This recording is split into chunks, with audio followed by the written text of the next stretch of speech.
Hi everybody, it's Tuesday, August 31st, 2010. Thanks for stopping by. Some of you might remember a YouTube user by the name of Thunderf00l. Well, Thunderf00l, a few months ago, was complaining about the fact that Muslims are offended when someone draws Muhammad, say, as a pile of shit, or as a man raping a woman, or as a pig, or as some other racist depiction, which is meant to anger Muslims or to slander Muslims in some fundamental way. Okay, Thunderf00l was very upset about the fact that Muslims found that offensive. So, as a way of protecting his free speech, which he thought was in great danger, Thunderf00l led a huge campaign to denigrate and slander Muslims. Okay, so let's just think about this for a second. Thunderf00l is claiming that if he even dares to draw a picture of Muhammad, that his life is in danger. He then goes on to lead a major campaign of hate and incitement against Muslims. Now, I don't know about you, but if I was that scared of Muslims that I thought they would kill me if I drew a picture, I'm not sure that I would lead a huge campaign of hate speech against Muslims. That doesn't seem like the logical response. It seems to me that Thunderf00l really wasn't as afraid of Muslims as he pretended to be. Otherwise, he would have been just a little bit more respectful than that, and he wouldn't have openly called for genocide against Muslims. Because, obviously, if there was really danger, something would have happened to Thunderf00l by now, don't you think?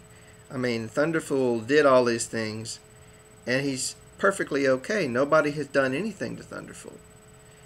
He is going on about his life, and he's still upset about Muslims, believe it or not. Okay, he got to draw his Mohammed cartoons. He got to draw Muhammad as shit, and he got to draw Muhammad as a pig, and as a rapist, and as a mass murderer. But he's still not satisfied with that. He's still angry at Muslims. And the reason why he's angry at Muslims is because they're building a mosque.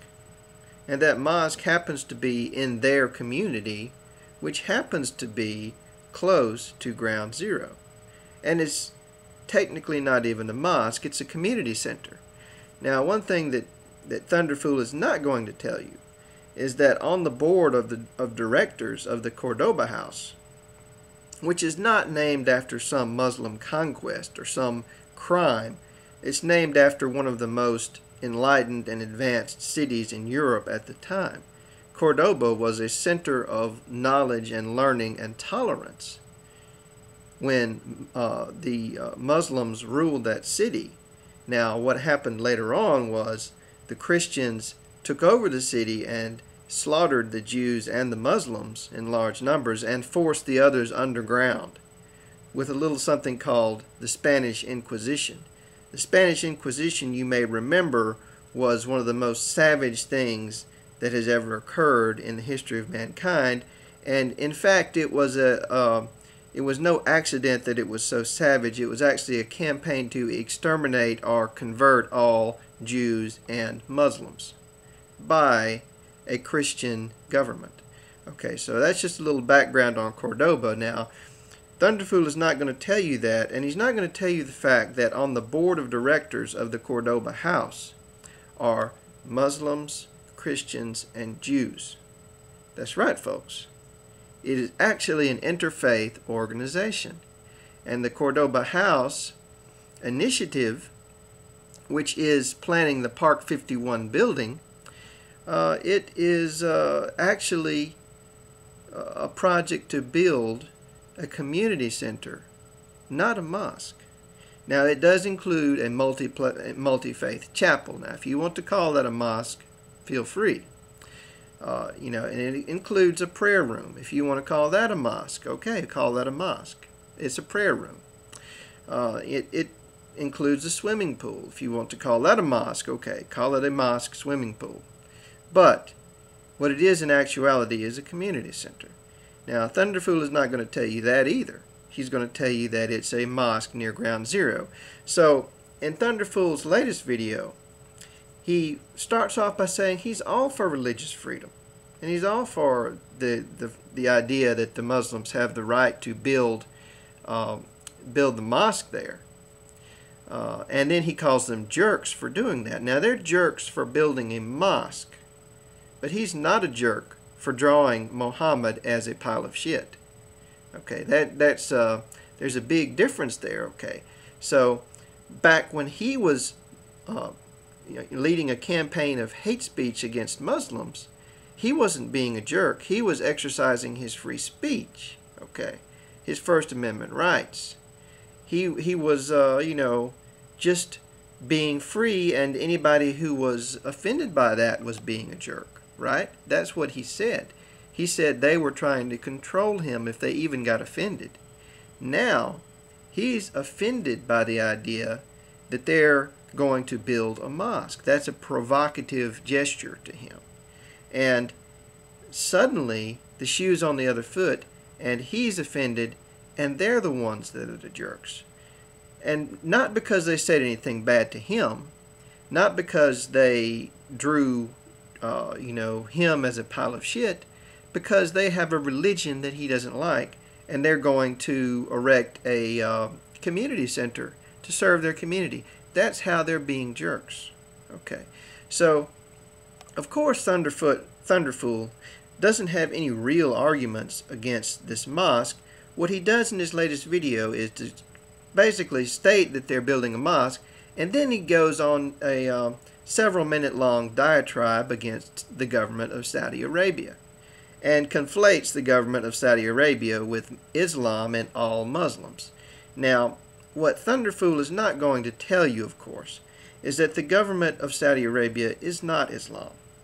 And the government of Saudi Arabia, their interpretation of Islam is not a mainstream interpretation at all.